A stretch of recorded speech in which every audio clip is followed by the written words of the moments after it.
하나님이 세상을 이처럼 사랑하사 독생자를 주셨으니 이는 그를 믿는 자마다 멸망치 않고 영생을 얻게 하려 하심이라.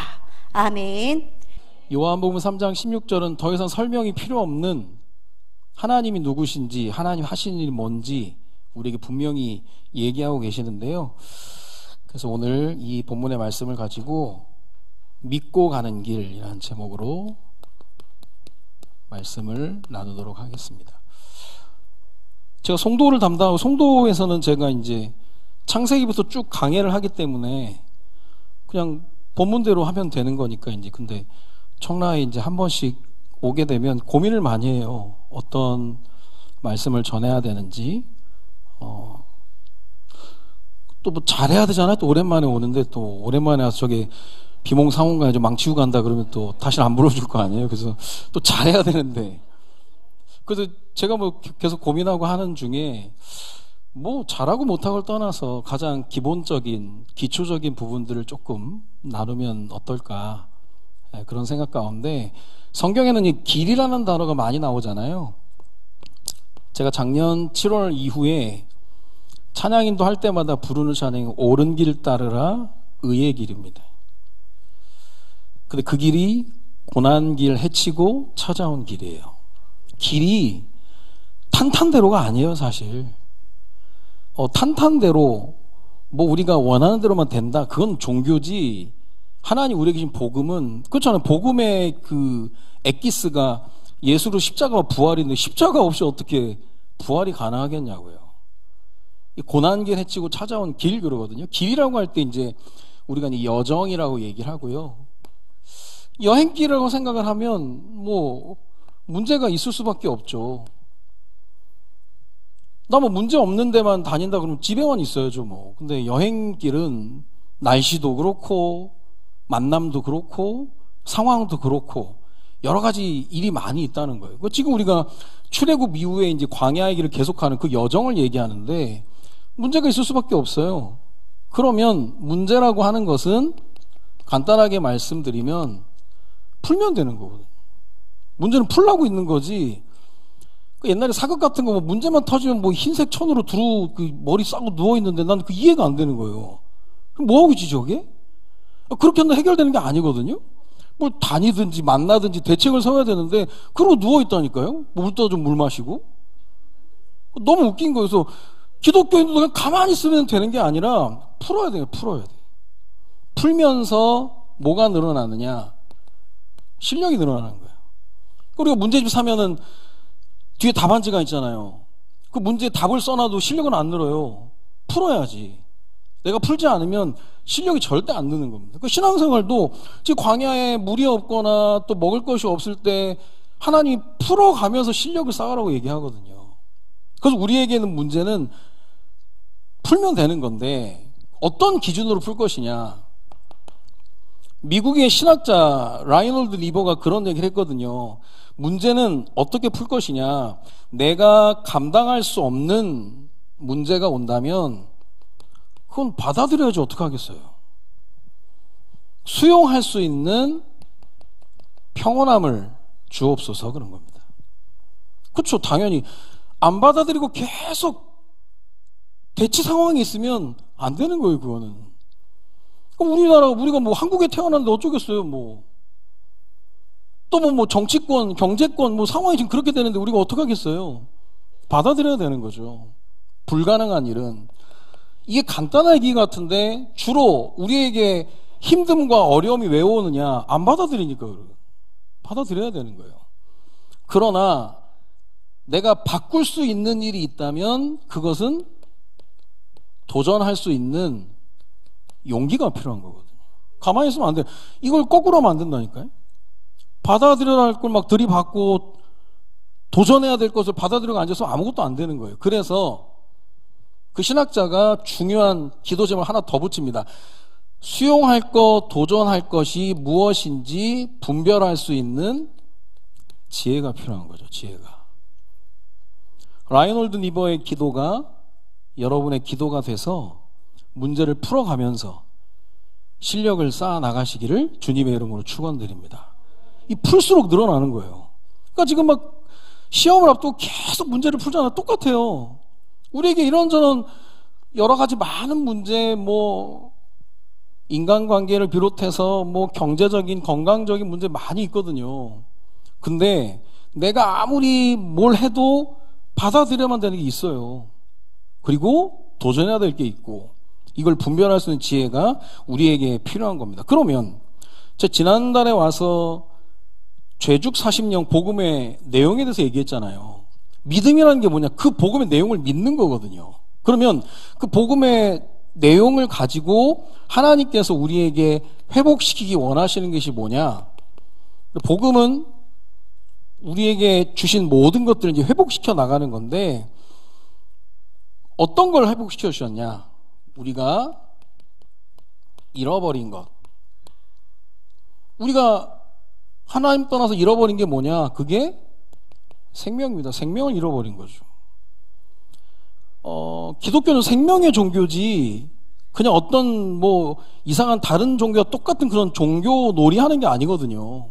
생명입니다. 그래서 교회에 처음 오셨더라도 이거부터 점검해야 되는 거예요. 생명. 잃어버린 생명. 자, 이게 왜 지금 우리에게 중요한 거냐면, 창세기 3장에 하나님과 단절됐다, 하나님 형상이 깨졌다, 그거는 하나님으로부터 공급을 못 받는 거예요. 여기서 우상숭배가 나오는 거죠. 내가 하나님으로부터 계속 공급받으면 하나님 아닌 다른 것을 찾을 이유가 없는 거죠. 그래서 우상숭배하는 죄, 10계명 2계명에 우상숭배하지 말라 얘기할 때 하나님 뭐라고 해요? 나를 미워하는 죄라는 거예요. 나를 미워하니까 지금 다른 거 찾지, 그렇게 얘기하는 거거든요. 하나님과 단절 공급이 안 되니까 그 인생이 어떻게 되느냐, 쉽게 말하면 하나님과 함께 있어야 될 그 궤도에서 이탈될 건 얘기하거든요. 그 창세기 6장 3절에 보니까 이는 저희가 육신이 됐다 그러는 거예요. 눈에 보이는 걸 전부로 생각하는 거예요. 여호와의 영이 함께하지 않으니까 육신대로 살아가니까 끊임없이 우상숭배하는데 자기가 주인인 거예요. 나 외에는 다른 신을 섬기지 말라 할 때, 나 외에 다른 신 할 때 사단, 마귀, 귀신, 그리고 자기 자신, 자기밖에 모르는 거예요. 북한에서 암만 자력갱생, 암만 얘기해도 안 되는 거예요. 그때 아사 300만 죽어나갔는데 뭐 아무 소용 없는 거예요. 그거는 외친다고 되는 게 아닙니다. 자기 자신, 그게 얼마나 무서운 건데요. 우상숭배. 그러니까 자기의 인생도 자기 맘대로 하려고 하는 거예요.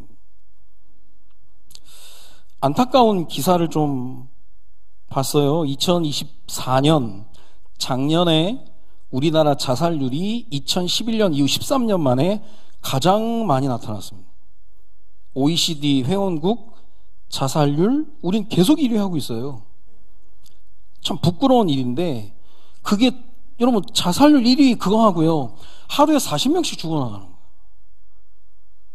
오늘 우리가 아무 생각 없이 지낼 때 하루 40명씩 죽어나가는 거예요. 그래서 믿음이란 영혼의 구원을 받음이라, 영혼이 구원을 받는, 영혼이 그 있어야 될, 붙들릴 손에 붙들려야 되는데 자기가 그 영혼을 책임지려고 하는 거예요. 자기 자신. 하나님 잃어버리고 사니까 그렇게 사는 거예요. 잔인한 2월 그럽니다. 생을 마감한 스타들. 얼마 전 김세론 배우 25살, 이유주라고 하는 스타 요가 강사 35살, 한복 정장 브랜드 대표 김리을이라는 친구 32살. 2월 달만 해도요 유명한 사람들이 자살을 했어요. 또 김세론 배우 같은 우리가 잘 아는 배우잖아요. 그 김세론 배우에서 제가 조금 인터넷 조사를 해보니까 옛날 이창동 감독님이 그런 얘기를 했거든요. 한국 사람들이나 해외 사람들이 좋아하는 영화의 스타일이 희극이 아닌 비극이라는, 비극. 도리어 우리가 비극을 더 좋아한대요. 그 비극의 소재가 뭐냐면, 누구를 제물로 바치면 인기를 누리느냐, 카타르시스를 느끼느냐, 부모로부터 버림받은 어린 소녀가 팔려가거나 납치되거나 살해되는, 쉽게 말하면 그 아이가 희생제물로 바쳐질 때 사람들이 거기서 카타르시스를 느낀다는 거예요. 그런 영화가 대박이 터진 거예요. 그런 영화의 대부분을 찍었던 배우가 김세론 배우입니다. 9살 때부터. 9살 때부터 데뷔해가지고 뭐 신기 있는 여자아이 찍고, 우리가 잘 아는 아저씨란 영화에서는 마약 밀매를 한 화교 조폭에 납치돼서 안구가 적출될 수 있는 상황, 그런 상황 가는 거고요. 뭐 맨홀 같은 경우는 영화 그 배역을 보면 유괴돼서 맨홀에 감금되어 있는 청각장애인 소녀 역할. 또 도희아라고 유명한 영화, 도희아라는 영화에서는 전라도 섬마을에 사는 한 소녀가 친아빠한테 성폭력 당하는 거, 그리고 보고 싶다에서는 성폭행 후 살해당하고, 화려한 유혹에서는 인질로 납치당하고, 동네 사람들에서도 납치당하고, 이웃 사람이라는 영화에서 살인마에게 납치되고 살해되고, 이 친구가 계속 이런 영화만 찍은 거예요. 아버지가 없대요. 아버지가 있는데 뭐 같이 안 살거나 아니면 이별을 했겠죠. 동생 2명이 있는데 어릴 때 엄마가 새 아이를 베란다에 앉혀놓고 다 같이 죽자 그랬다는 거예요. 근데 두 동생은 뭐 지금 무슨 상황인지 모르는데, 첫째인 이 김세론 배우는 그걸 아니까 혹시 엄마가 나를 밀칠까봐 베란다 그 난간을 붙잡고 있는데 손이 막 빨갛게 될 정도로 그렇게 세게 붙잡고 던져서 죽일까봐. 엄마가 말이, 이 아이가 아마 그때 트라우마가 생겨가지고 이런 아픔과 두려움과 이 공포심이 연기력으로 녹아내려져 간 것 같다고. 별 좋은 얘기는 아닌 것 같아요. 참 어렵게 살았어요. 그런데 배역마저도 그렇게 살다 보니까, 음주운전 사건 하나 가지고, 사실 우리나라가 이제 그런 부분에 좀 관대하지 않다 보니까 이제 막 악플도 달리고 막 하다 보니까 못 견디다가 이제 그렇게 돼버렸거든요. 그러면 이 연기를 하는 배우들이 한 배역을 정해서 준비를 하고 영화를 찍고 그 후유증이 장난 아니라는 거예요. 늘 어두운 면만 찍다 보니까 이게 내 인생인지 그 배역이 내 인생인지 너무 힘들게 살았는데, 우리가 이제 여러 영화를 분석하는 사람들 그렇게 얘기하지만 우리가 볼 때는 이거밖에 없어요.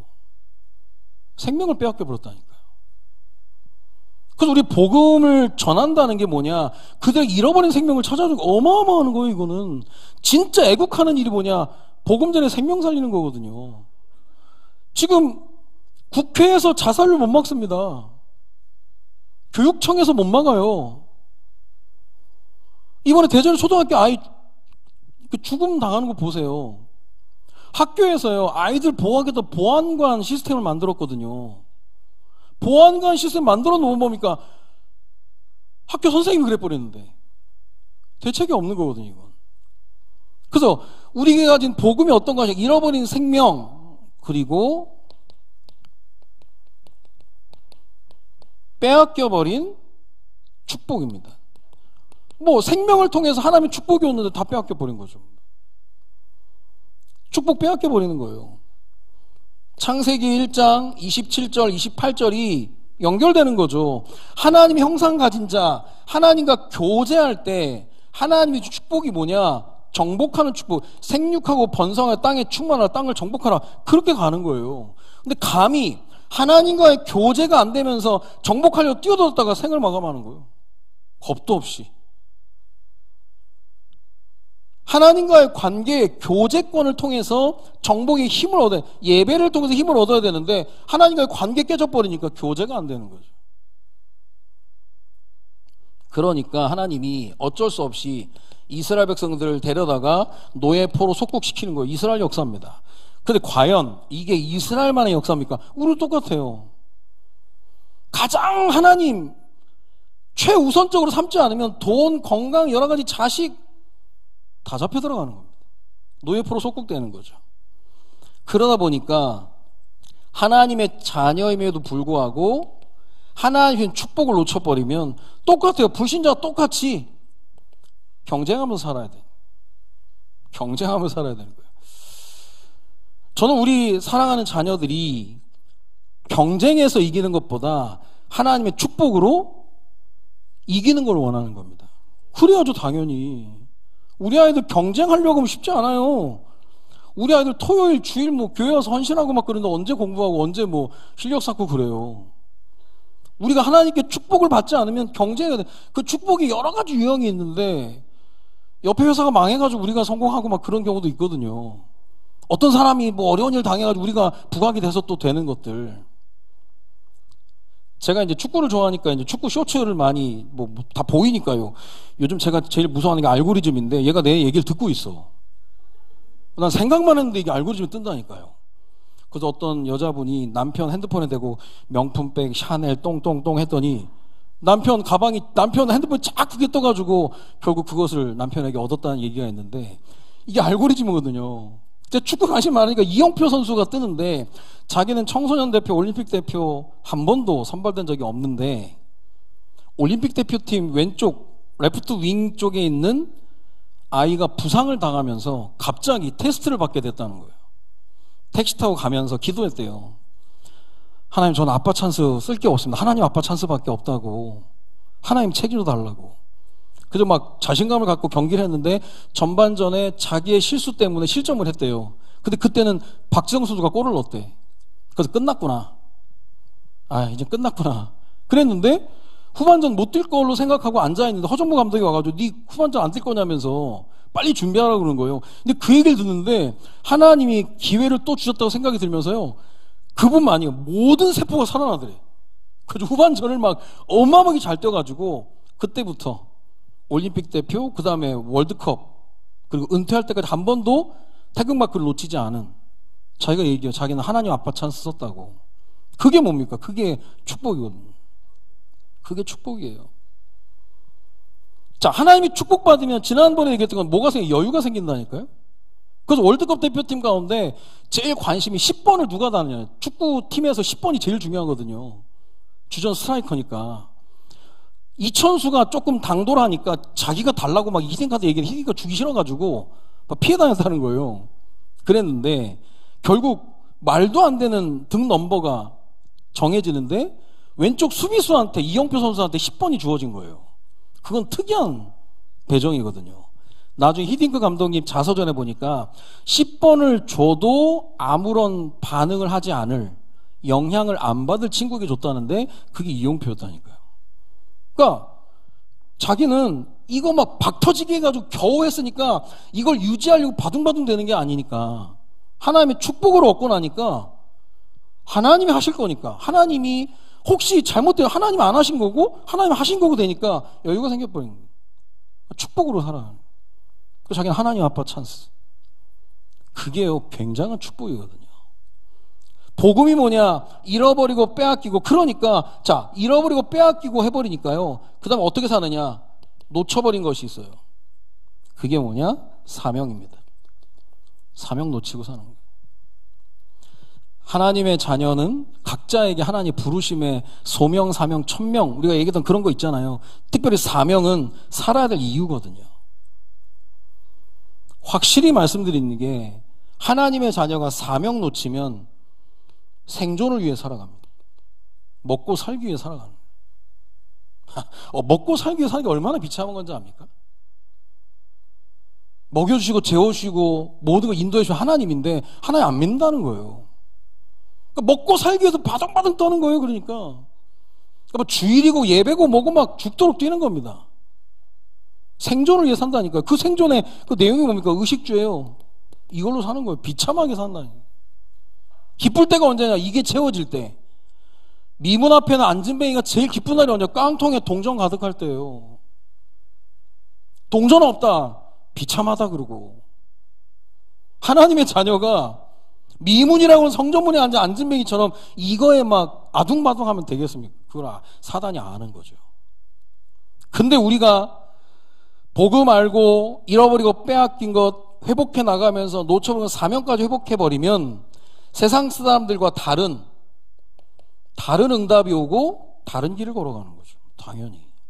비교할 수 없는 거예요. 지난번에 얘기했던 것처럼 넘버원이 아니라 온리원이라니까. 온리원으로 가는 겁니다. 온리원으로. 무시 못해요 진짜. 그 하나님의 자녀가 우리가 잘못된 길로 가려면 얼마나 하나님의 또 잔소리를 해야 되신지 정신 차리라고. 자, 어저께까지 이제 우리 고 김태선 집사님 장례 예배를 이제 3일 동안 이제 진행을 하고 승하원에 가서 이제 화장을 하고 수고를 하는 시간 갔는데요. 그 수고를 하는 그 자리가 얼마나 또 엄숙합니까? 그리고 그 고인이 좀 전, 2시간 전만 해도 이제 형체가 있었는데, 한 줌 재로 나오는 그 얼마나 마음 아픈 자리잖아요. 근데 어떤 애가 얼마나 떠드는지, 여자애도 오고 조그만 애가 하고, 난 진짜 그런 애들, 너무 그냥 그래요. 애가 막 앙칼지게 아빠한테 막, 아빠가 쪼쪼 막 그러는데 막, 너무 미운 거예요. 근데 걔 오빠 같아. 똑같이 생겼어. 오빠는요, 계속 그러고 돌아다녀요. 내가 흉내를 너무 잘 냈는데. 걔가 그러고 계속 그러고 돌아다니는 거예요, 그게. 그 자리에서. 제가요, 제 새끼가 아니까 한마디 안 했다니까. 내 새끼라면, 일로 와. 옥상 가자. 지금 때와 장소를 못 가리는 거죠, 그거. 근데 얘가요, 눈치 보면서 막 하는 거 있죠. 근데 그 옆에 얘랑 닮은 여자 남자 있더라고. 엄마 아빠인 것 같더라고. 얘기 안 해. 야, 참. 저도 얘기 안 하면 내 새끼 아니거든. 여러분, 하나님이, 여러분, 옴짝달싹 못하는 꼼지락 조금만 했는데 시비 걸고 막 하실 때, 그때 하나님 사랑해요, 그게. 딴짓 못하게. 왜 나한테만 저 인간은 저렇게 오만 땜만 짓해서 내버리고 나는 왜 발가락만 꼼지락거도 뭐라 하냐면서 나를 더 사랑하니까 그런 거예요. 내 자식이니까. 내 자식 내가 책임져 주겠다고. 근데 다른 사람 맘대로 사는 거 보고 마크 트웨인의 톰 소예하고 허클베리 핀 친구인데 톰 소예가 허클베리 핀 제일 좋아하잖아. 왜냐? 허클베리 고하거든. 얘는 하루 종일 학교도 안 가고 맨날 쉬지도 않고 사는데 자기는 맨날 학교 가야 되고 숙제해야 되고 어리석은 거지 그게. 하나님의 간섭을 하나님의 사랑으로 받으시기 바랍니다. 말씀 듣다 보니까 막 찔리기도 하고 막 아프기도 하고 막 그게 살아있는 거, 그게 싱싱해지는 거예요. 내가 오만 때만 해도 하나님이 나를 상관한다. 이미 배려서 그럼 배려서. 하나님 신경 안 쓴다는 거예요. 하나님이 여러분에게 굉장히 예민하게 반응하신다. 여러분 사랑하니까 그런 거예요. 이러고 살아가는데 생명도 잃어버려, 축복도 잃어버려, 사명도 잃어 살아가는데 너무 잘 산다. 하나님 자녀 아니다 그렇게 얘기할 수 없지만 하나님도 손든 거예요 지금. 내가 이거 없이 지금 살아가는데 자꾸 아프다. 하나님 내가 기도될 제목들 보게 하시고 자꾸 하나님이 우리말로 시비 걸고 태클 걸고 막 그런다. 싱싱해지라는 거거든요. 여기 빠져있지 말고. 복음은 이런 겁니다. 그러면 오늘 이 회복하는 내용을 가지고 우리가 가는 길이 믿고 가는 길이에요. 길. 성경 길 얘기 찬양도 많고요. 다윗의 길, 사울의 길, 나의 갈 길 다가도록 이 길 얘기를 왜 합니까? 이게 한 포인트가 아니라는 거예요. 여정, 가는 중, 그게 되는 거거든요. 그래서 믿고 가는 길에 중요한 하나님이 원하시는 게 뭐냐? 우리의 신앙이 성장되기를 원하시는 거죠. 자라야 되는 거죠. 신앙 성장 어떻게 하면 성장할 수 있느냐? 중심이 이동되는 건데 나에서 기준이 바뀌는 거예요. 뭐로 바뀌냐? 말씀으로 바뀌는 거예요. 말씀. 그래서 우리가 사무엘의 기도 말씀하옵소서 주의 종이 듣겠나이다. 그건 엄청난 거예요. 엘리도 그 기도 못했다니까요. 근데 사무엘이 그 기도 중심이 이동된 거예요. 나에서 말씀으로. 자, 나에서 말씀으로 가지 않으면 성장 안 돼요. 나라고 하는 거에 딱 묶여 있으면 우리는 어디에 충실하느냐? 본능에 충실한 거예요. 그러니까 종교 생활이 딴 게 아니에요. 맨날 종교 생활 하는 게 뭐냐? 하나님 두려움을 없애주시고 욕심을 채워주시고 맨날 본능 기도가 이거예요. 아니 좀 신앙이 자라면서 기도 제목도 조금 달라져야 되는데 맨날 이거라. 이게 종교입니다. 종교. 본능은 뭐냐? 두려움만 없고 욕심만 채워주면 끝이에요. 그냥 또 이게 부족하면 또 와서 엎드려서 기도하고. 그게 본능이에요. 그게 나로 사는 거예요.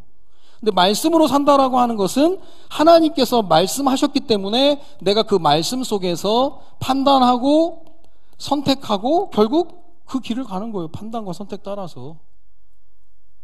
하나님이 그렇게 인도해 가시는 거니까. 그러면서 결국 성장한다니까요. 우리가 신앙 성장한 사람들 보세요. 내 맘대로 막 살다가 성장했냐? 절대 그렇지 않습니다. 어느 날 나에서 말씀으로 중심이 확 이동돼 버린 거예요. 그래서 어느 날 말씀을 안 들으면 불안해지는 거, 어떻게 보면. 이정표가 나와야 되는데. 그래서 교회에서 담임 목사님이 강조하는 게 예배요, 예배. 예배 회복해야 된다. 그래서 1부, 2부, 3부, 수요, 금요, 공적인 예배들 회복하기를 그렇게 원하시는 거죠. 아니면 안 되니까. 자, 그러면 신앙이 성장하면서 신앙이 또 성숙해지는 거죠. 그래서 신앙이 성숙되게끔 하나님께서 우리에게 요구하시는 게 뭐냐? 그게 좀 기다리라는 거예요. 기다려라. 기다리고 조금 기다림과 견딤과 버팀, 이걸 에무나, 믿음이에요. 믿음은 에무나예요. 기다리고 견디고 버티고. 우리 지금 계속 기다려야 되고 버티고 견디고 해야 될 일이 많아요. 이게 당장에 진행이 되고 하는 게 아니거든요. 그러다 보면 사람이 깊어지면서 갈수록 넓어지는 거예요. 깊어진다.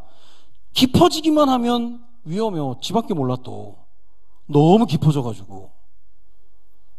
깊어지면서 넓어져야 이 면적이 확대되는 거거든요. 많은 사람 품을 수도 있고 그렇게 가야 되는 겁니다. 그렇게 되면 여유가 생기는데 그 여유 생긴 사람들이 제일 하는 말이 뭐냐?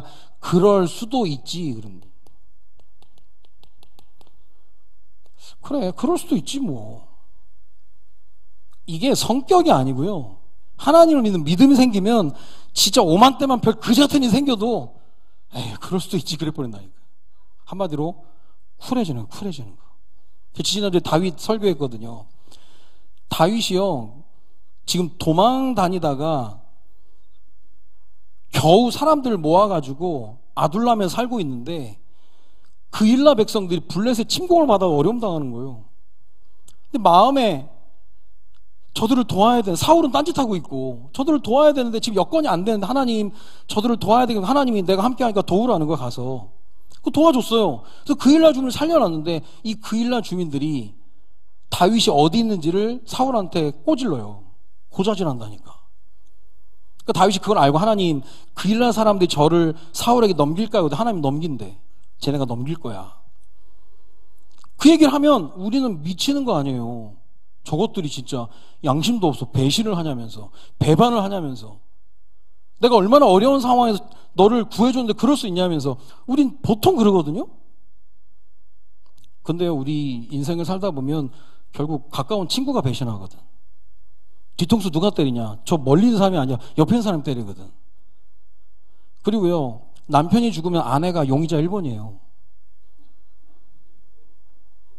그렇게 할 수밖에 없어요. 아내가 죽으면 남편이 1순위고 용의자, 주변 사람, 지인, 그런 사람들이 결국 배신하고 배반하고 막 그러는 거예요.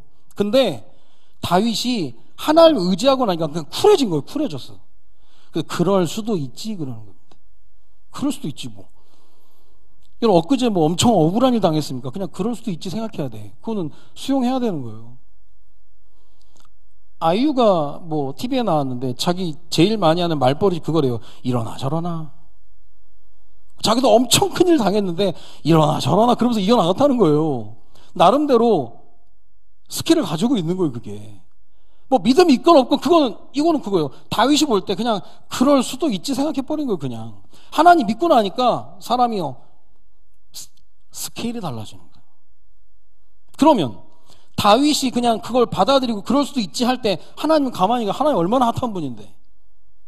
사무엘사에 보면 사울이 매일 다윗을 찾되 하나님이 그를 그의 손에 붙이지 아니하시니라 그랬거든요. 하나님 핫한 분이에요. 그걸 의역해 놓은 성경이 있어요. 메시지 성경이나 여러 가지 성경에 보면은 내 자식 누가 건드리는 거 못 봐 그러는 거예요. 그래서 촉수 엄금 건드리면 죽여버린다. 하나님이 그러는 거예요. 내 자식 건드리는 거 내가 못 본다. 내가 다윗은 믿음이 자라서 수용하는데 누가 하나님의 자녀를 건드리나. 그래서 그일라 사람들이 나중에 어떻게 됐나 성경 언급도 안 해. 가치가 없는 사람들이어서. 전 그게 더 웃기더라고. 가치가 없어. 하나님이 건드리지도 않는 거예요. 그게 이거에 성숙해지는 거예요. 신앙이 잘하면 잘할수록 여러분이 어떤 큰일을 앞두고 그냥 그럴 수도 있지 생각하면서 이것 때문에 더욱 하나님 바라보다 생각하지 않으면 신앙생활도 거의 인간관계 때문에 힘들어지는 겁니다. 교회 와서도 그렇고 어디 가서도 그렇고. 그래서 우리 젊은이들이 이 부분이 어려운 거예요. 이 부분이 어려운 거죠, 사실. 이겨내야 되는 거예요. 하나님 의지하면서. 그러면서 이 성장과 성숙을 통해서 신앙이 지속되면서 가장 하나님 원하시는 게 뭐냐? 그걸 전수하는 겁니다. 넘기는 거죠. 전수시키는 거.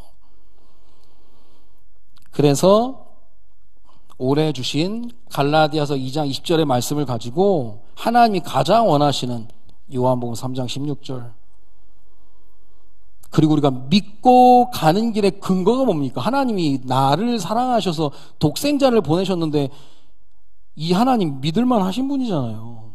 믿부시다, 믿을만 하다, 그거거든요. 여러분, 하나님 믿고 손해본 사람 없어요. 모든 것이 합력하고 선을 이루는 거지. 이건 설명이 필요 없다니까요. 그럼 이거를 전수해줘야 되는 거. 그래서 제가 지난번에 우리 후대들을 향해서 우리가 메시지를 할 때 그 얘기를 했잖아요. 우리가 앉혀놓고 전달하는 건 제한적이에요. 우리가 어떻게 뭐 아이들 따라다니면 다 제한합니까? 뭐 어떤 걸 얘기하고 막 그런 뭐 전달하는 게 제한적이에요. 그러나 나도 모르게 그게 전달되는 것은 무제한이에요. 우리 아이들이 우리 뒷모습을 보고 있다니까요. 그래서 목사님이 이제 3부 예배를 드리면서 우리 대학 청년부에도 관심이 많이 있으다 보니까 우리 아이들 어릴 때부터 주일에 온전히 뭐 각 부서에서도 헌신을 하겠지만 공예배에 또 참석하는 걸 또 하나님이 또 목사님께 마음을 주셔가지고 우리 대학 청년부 너무 귀하잖아요. 근데 그게 틀이 만들어지지 않으면 사실 그런 게 쌓는 게 어렵지 무너지는 건 순간이에요, 순간. 그래서 교회에서 행사나 모든 걸 할 때 제가 하는 그 취지가 뭐냐면 뭐 교사 수련을 한다. 그러면 모든 교사가 참석해야 되니까 안 올 사람 보고하라는 거, 안 올 사람. 못 오는 사람 보고해야지. 올 사람이 뭐하러 보고합니까? 당연히 와야 되는 건데. 근데 우리가 이제 그게 당연하다고 생각을 안 하면 나중에 계산하는 거예요, 계산. 그래서 당연히 그냥 하나님이 우리에게 허락하신 예배 시간 당연히 하는, 그게 가정에서 당연히 하는 게 이게 전달되는 거예요, 이게. 당연히 하는 거지, 뭐. 야, 그거 무슨 계산을 하나. 당연히 하는 거지. 그게 조용히 전수되는 겁니다, 전수. 그래서 우리가 내년에 또 우리 뭐 중직자를 세우는 작업들을 하고 할 텐데, 이번에 우리가 이제 새로운 중직자들을 뽑는다면 제일 강조해야 될 게 뭡니까? 교회의 흐름 속에 우리 중직자들이 항상 주도적인 역할을 할 수 있어야 되는 거거든요. 그 뭐 다른 게 아니라 예배만이라도 우리 중직자분들이 주도적인 역할을 하셔야 되거든요. 그거 당연한 거죠. 뭐 우리가 중직자 이제 기름 부음 받기 전에 우리가 고백하고 하는 게 다 그거예요. 교회 주도적인 역할을 하고 목회자의 든든한 배경이 되고 우리 아이들의 후원이 되고 그런 거거든요. 그래서 당연히 이 부분이 나도 모르게 이제 조용히 전달되는 게 있어요. 이게 전수되는 겁니다. 하나님을 믿고 의지하고 가다 보면 이게 조용히 성장이 되고요, 성숙이 되고 요게 다 따라오는 거예요. 오늘 어떤 무슨 뭐 주입해가지고 나오는 그런 게 아니라니까요. 신앙생활이라고 하는 게 어떻게 보면은 굉장히 과학적이면서 신기한 그런 부분들이 분명히 있는 거예요. 자, 그래서 오늘 결론적으로 말씀을 드리면 믿고 가는 길이다. 그러면 뭐겠습니까? 하나님께 맡기는 걸 얘기하는 거죠. 맡겼으니까 뭐 믿고 가는 거죠, 하나님이. 그러면 우리가 믿고 맡긴다라고 하는 건 뭘 믿고 뭘 맡기고 뭐 하는 겁니까? 성경에 나와 있는 대로 얘기한다면 모든 행사를 맡기는 거죠. 모든 행사를 맡긴다는 것은 모든 일에 대한 결론을 하나님께 맡긴다는 거예요. 모든 행사. 그게 잠언 16장 3절입니다. 너희 행사를 여호와께 맡기라. 그리하면 내가 경영하는 것이 이루어지라. 모든 행사를 맡기라는 거예요. 우리가 뭐 대단한 사람들이 뭐 자꾸 내가 해야 될 일, 하나님이 하실 일, 아니에요. 절대 그렇지 않습니다. 성경의 모든 행사를 여호와께 맡기라. 그래야면 이루시리라 그랬거든요. 행사를 맡긴다면 결론을 다 맡긴다는 결론을. 하나님이 하시고 하나님 안 하시고 그건 하나님 결정하시는 거죠. 그러면서 맡겨야 될 게 뭐냐? 모든 사람에 대해서. 자, 성경 말씀을 먼저 말씀을 드리면 잠언 16장 4절에 보니까 여호와께서 온갖 것을 그 쓰임에 적당하게 지으셨나니 악인도 악한 날에 적당하게 하셨다는 거예요. 악한 사람도 하나님이 적당하게 사용하신다는 거예요. 그러니까 쉽게 말하면 모든 사람에 대해서 손해보지 말라는 거예요. 내가 왜 그 사람 때문에 손해봅니까? 심지어 내 아내, 내 남편, 내 자녀 때문이라도 내가 신앙생활에 손해볼 이유가 전혀 없거든요. 안 그러면 사단이 계속 틈타는 거예요. 계속. 거기 때문에 내가 왜 손해를 봅니까? 나는 그냥 하나님 앞에서 그냥 따라가면 하면 되는 거거든요. 자, 맡긴다는 거. 행사를 맡기고 모든 사람에 대해서 손해보지 않고 그러다 보면 하나님께서 우리의 인생 가운데 어떻게 하신다고 말씀하시느냐? 사람이 마음으로 자기의 길을 계획할지라도 그 걸음을 인도하시는 분은 여호와시니라. 걸음을 인도하시는 걸음을. 주와 같이 길 가는 것 즐거운 일 아닌가? 잠언 16장 9절. 사람이 마음으로 자기의 길을 계획할지라도 그 걸음을 인도하시는 분은 여호와시니라. 하나님 그 걸음을 인도하신다니까요.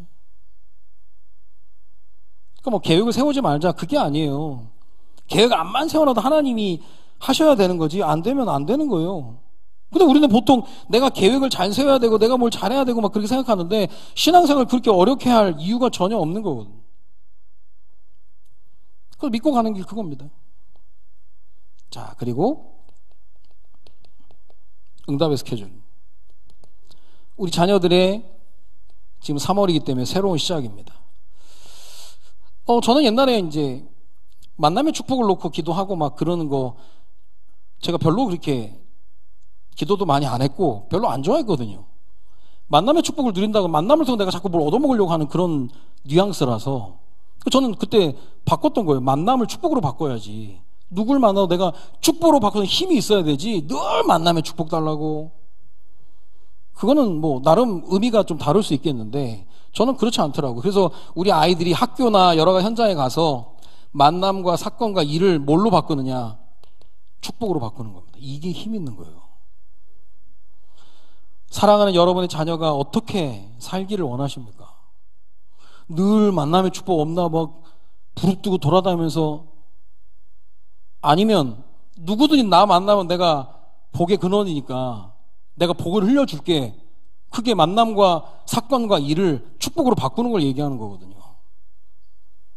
우리 316교회 모든 아이들이 각자의 현장에서 만남과 사건과 일을 축복으로 바꾸는 은혜가 있어지기를 바랍니다. 그러면 끝나는 거예요, 사실. 그 말고 복덩이 그렇게 얘기한다니까요? 만남과 사건과 일. 똑같아요. 우리 아이들이 학교 갔다 와서 얘기할 거 아니에요. 우리 선생님이 어떻고, 우리 친구들이 어떻고, 받아들여야 되는 거예요. 정해졌는데 뭐. 근데 여러분 우리 선생님 뭐 나빠요 좋아요 막 그렇게 평가할 수 있는 게 아니에요. 어떤 나쁜 선생님 만났는데 이 아이가 학업이 성적이 좋아지고 어떤 틀이 잡혀지고 했다면 좋은 선생님이에요. 그건 당장에 뭐 애들 말을 잘 들으면서 뭐 먹을 거나 사주고 막 그러는데 아이들이 전혀 틀이 안 잡힌다. 그건 나쁜 선생이지. 근데 우리는 자꾸 입맛 따라 얘기한다니까요. 그래서 아이가 와서 우리 선생님이 어떻고 저떻고 얘기하면 그렇게 얘기하는 거 아니야. 선생님에 대해서. 선생님 앞선 지도자고 우리가 존경해야 되고 선생님 이유가 있거든. 제가 이런 얘기를 하려고 해도 요즘 선생님 이상한 선생님 좀 있거든. 뭐 그런 사건도 있는 거 보면 조금 그런 뭐 염려가 되는데 근데 그런 아이들 그런 선생님 우리 하나님이 우리 아이들에게 붙이셨겠냐? 그거 아니거든요. 그러니까 잘 아이들이 그걸 보면서 축복으로 바꿀 수 있도록 우리가 교육하고 해야 돼. 이게 전수하는 거 전수. 자꾸 얘기해야 되는 거예요.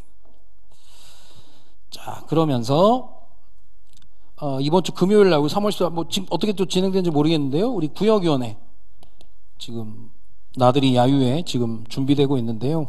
그저 주보에도 올린 거예요. 구역위원회 참석 못하신 분 연락 달라고.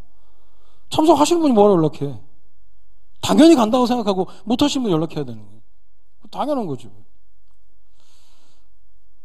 뭐, 지금 손들으라고 안 하겠지만, 그렇게 해야 되는 거예요. 교사수련회 못 올 사람 보고해라. 올 사람 당연히 오는 거고. 그래야지 뭐. 그러니까 그 얼마나 축복된 자리인데요. 그러면서 우리 3월 23일부터 26일까지 전교인 축복 성회입니다. 백석총회 부총회장님이 오셔서 말씀을 전해주신. 제가 백석교단 지난주에 부교육자 세미나 그리고 기도 백석, 그래서 기도 모임 제가 가봤는데요. 와, 이분들 기도를 얼마나 깊이 하시든지. 옛날에는 그게 우리가 그게 뭐 중요하냐 그랬는데요. 뭐 저는 장로교고 뭐 그래서 보통 이제 분위기가 이제 조용히 이렇게 하다가 이제 좀 깊이 쑥 들어가잖아요. 이 사람도 처음부터 쑥 들어가더만. 그냥 처음부터 기도하자고 이러고 기도 바로 그냥 바로 삼상하고 시작해버려. 그래서 왜 그럴까 그랬더니 늘 한 거야, 늘 했던 거예요, 그냥. 그래서 막 그냥 가만히 있다가 기도합시다라고 하는데 바로 그냥 시동 걸어버린 거예요, 바로. 시동 켜고 바로 120 밟는다니까? 내가 깜짝 놀랐어. 뭐지, 이게? 우리는 20, 30, 그러다가 기침 조금 했다가 물 마셨다가 이제 60 올라가는데, 시동 걸고 110 가버린 거, 그냥. 와, 근데 힘이 있더라, 힘이. 그래서 부끄럽더라고. 야, 우리는 왜 안 될까, 그게? 왜 우리는 여전히 20km, 30km 지금 시동 걸고 가고 있나? 우리가요, 당장에 이걸 어떻게 할 수 있는 건 아닙니다. 근데 우리 아이들이 보고 있는 거예요.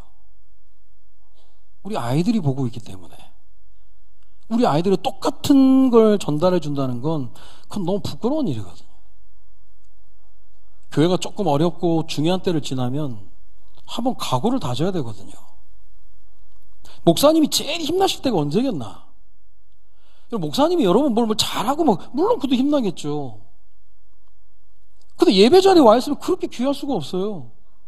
예배 자리에 와서 예배 드리고 거기에 또 아멘까지 해주면 또 감사하고. 감사합니다. 이게요, 메시지라고 하는 게, 여러분 무당은요 교류 안 해요. 자기만 얘기해. 부적 써주고 500만 원 내고 가라고. 근데 메신저들은 그게 아니에요. 같이 지금 호흡을 하는 거거든요. 전달하고 또 반응을 보면서 하고, 이게 중요한 거거든요. 근데 우리 목사가 무슨 뭐 하나님도 아닌데. 그래서 우리가 수요, 금요 이걸 좀 끌어올리려고 저녁 기도도 해보고 하는데, 물론 당장에 그게 쉽게 안 되거든요. 근데 아예 감각이 없는 건 안타까운 겁니다. 특히 중직자분들이 우리 교회 공예배의 지금 여건이나 여러 상황들을 모르고 있다라는 것, 만약에 모르고 있다면 그건 정말 마음 아픈 거예요. 지금 상황을 봐야 돼. 우리가 이런저런 상황을 지내면서 진짜 우리 목사님이 정말 중요한 결단을 하셔서 여기까지 지금 끌어오는데, 저도 송도를 책임지고 송도에서 제 느낌은 상실감, 이거 이루 말 못합니다. 사람인데요. 말 못해요, 그거. 또 저는 뭐 맨날 뭐 흑목사님 하고 흑목사님 최고고 어쩌고 막 뭐 하고 막 맨날 그러던 어느 날 싹 없어져 버렸어요. 내가 뭐 그런 것도 좋아했던 사람도 아닌데 난 늘 부담됐거든. 막 흑목사님 어쩌고 막 그랬는데 어느 날 진짜 흔적도 없이 사라져버렸어요. 근데 그게 내가 상실감이 생기더라고. 야, 힘 빠지대 진짜. 야, 이거 어떻게 해야 되나. 그 제가요 지금 솔직히 말씀드리는 게 너무 이게 쉽지 않아서 제가 축구 경기를 보러 갔거든요. 축구 경기를 보러 갔는데 우리가 1대0으로 이겼어. 끝나고요, 우리 팀끼리 이제 카니발이라고 경기장 밖에서 막 미친 듯이 소리 지르는 거 있거든. 막 뛰고 막 난리치고 막. 제가 그걸 하고 있는데 내가 얼마나 열성적으로 하는지 막 누가 나를 보면 안 될 정도로 막 내가 심취해가지고 막 하고 있는데, 와, 갑자기 네 교회에서 찬양할 때 그래 봤나. 제가 하나님께 너무 죄송한 거예요. 내가 교회에서 그런 적 없는데 뭐 앉았다 일어났다 막 두 손 들고 막 팔 돌리고 막 목 터져라 막 부르고 막. 그래서 제가 하나님께 너무 죄송했다가요 1027 우리 광화문 집회 때 가서 찬양하다가 그게 터져나오는 거예요. 회복이 되는 거예요. 그 예배 자리에서 딱 회복이 되고 그 다음부터 제가 딱 회복이 되는데 야 이거구나 이거. 제가 진짜 얼마나 부끄러운지 몰라요. 제가 농담으로 그냥 얘기했지만 그 진짜 하나님한테 내가 부끄럽더라고. 근데 목사가 그러면 이런 상황을 같이 겪는 평신도도 쉽지 않겠다. 그래서 교회에서 뭐 저녁 기도회나 그런 부분을 통해서 자꾸 이제 끌어올리려고 하는 거거든요. 부담 가질 필요는 없지만 다른 사람이 중요한 게 아니라 내가 있어야 될 예배 자리에 있는 게 교회를 위한 것이고 어떻게 보면 나를 위한 것도 제일 먼저. 그러나 교회나 목사님에게 가장 힘이 되는 거거든요. 그래서 지금 공예배가 뭐 1부, 2부, 3부, 뭐 수요, 금요 참 중요합니다. 너무 중요하기 때문에 그래서 이런 스케줄이 오면 항상 미리 결정해야 돼. 미리. 이게 선약이 돼야 되는 거예요. 저는 항상 미리 얘기해요. 미리 말씀 좀 해주시 또 핑계 댈까 봐. 미리 얘기하는 미리 3월 23일부터 26일까지 저녁마다 할 거니까 미리 얘기하는 미리 핑계 못 대게 진작 얘기하는 거예요. 그래서 우리가 이런 교회 응답에서 나올 때는 미리 딱 결정해 놓고 간다 결정해 버리는 거예요. 그게요 나의 입술에 모든 말과 나의 마음의 묵상이 주께 연락되기로 이게 얼마나 중요한 거. 내가 입술로 고백하고 내가 듣고 하나님이 들으시고 사단도 듣거든요. 그래서 오늘 믿고 가는 길이라는 제목의 말씀을 나누면서 우리 모든 성도들도 그래야 되겠지만 우리 중직자분들이 예배 자리는 내가 지킨다. 그리고 내가 뭐 당연히 마땅히 있어야 될 자리죠. 뭐 일을 하다가 뭐 수요 금요 또 어려울 수 있겠지만 우리 주일은 그래도 우리가 할 수 있거든요. 그러니까 그런 게 작은 게 쌓여서 목사님께 굉장히 힘이 되는 거예요. 우리가 뭐 목사님이 힘이 되기 위해서 하는 것도 아니지만 우리가 하루 종일 온종일 주님 바라보면서 기도하고 예배하고 찬양할 때와 우리가 그냥 띄엄띄엄 하는 거랑은 천지 차이입니다. 그래서 딱 미리 결정해야 돼요. 새벽 예배 오시는 분들 어떤 가정에서 아이가 새벽 예배를 드리겠다고 하는데 아빠가 직장 생활하는데 아이가 참 피곤할 때 참 대견하다. 그 아이가 참 너무 예쁜 거예요. 자기도 못하는 걸 딸아이가 하니까. 근데 특징을 발견한 거예요. 특징이 뭐냐? 밤에 자기 전에 신발을 밖으로 향해 있으면 그날 얘가 새벽을 가더래. 근데 어느 날은 얘가 새벽을 안 갔어. 그래서 보니까 신발 앞코가 이게 집을 향해 있는 거예요. 근데 항상 갈 때는 밤부터 돌려놓는 거예요. 얘가 뭐냐? 내일 간다. 오늘 참 피곤한데 내일 간다. 그래서 싹 돌려놓고 자는 거예요. 딱 결정하고 나니까 일어나고 간다니까요. 작은 움직임이고 실천이지만 마음에 있는 거예요. 그래서 이런 스케줄들이 나오면 딱 마음 먹고 제일 중요한 스케줄이라고 이야기하시면서 이게 선약이 딱 돼야 되는 겁니다. 요한복음 3장 16절 특별히 설명할 부분은 아니고요. 당연히 우리가 너무나 잘 아는 내용이니까 그분에 대해서 우리가 알기 때문에 믿고 가는 길이에요. 믿고 가는 길. 잃어버리고 빼앗겨 놓쳐버린 걸 완벽하게 회복해 주신 하나님의 그 복음의 능력을 가지고 그 복음을 믿는 믿음 가지고 신앙의 성장, 성숙, 전수 나중에 우리 고 김태선 집사님 장례 치를 때도 열매가 누굽니까? 자녀들이에요. 그럼 그 장례를 예배로 드린다는 게 당연한 게 아닙니다. 그게 당연한 게 아니에요. 그게 고인의 열매예요. 우리가 한 번 사는 인생 무엇을 남겨야 되겠습니까? 어떤 판단이, 어떤 선택이, 어떤 길을 걸어갈 때 아이들이 자연스럽게 따라오는 거거든요. 짧은 말씀이지만 오늘 요한복음 3장 16절의 말씀을 가지고 믿고 가는 길에 중요한 응답과 축복을 받아 누리는 주의 자녀들 되어지기를 주님의 이름으로 축원드립니다. 기도하겠습니다. 살아계신 하나님, 하나님이 나를 사랑하여 주셔 독생자 예수 그리스도를 이 땅에 보내시고 우리의 모든 인생에 복음 주셔서 잃어버리고 빼앗겨 놓쳐버린 것들을 회복시키시며 복음의 내용을 믿는 믿음 안에서 신앙이 성장되고 성숙되고 또 지속하는 가운데 우리 자녀들에게 전수할 수 있을 만큼의 응답을 받는 우리 모두가 될 수 있도록 주님이 인도하여 주옵소서. 교회가 가장 중요한 때를 걸어가는 시기에 내가 할 수 있는 것이 무엇인지를 기도하며 인도받는 가운데 마땅히 있어야 할 예배의 자리에 주인공들로 주역들로 서는 우리 모두가 될 수 있도록 주님이 인도하여 주옵소서. 감사를 드리며 예수 그리스도의 이름으로 기도드립니다. 아멘.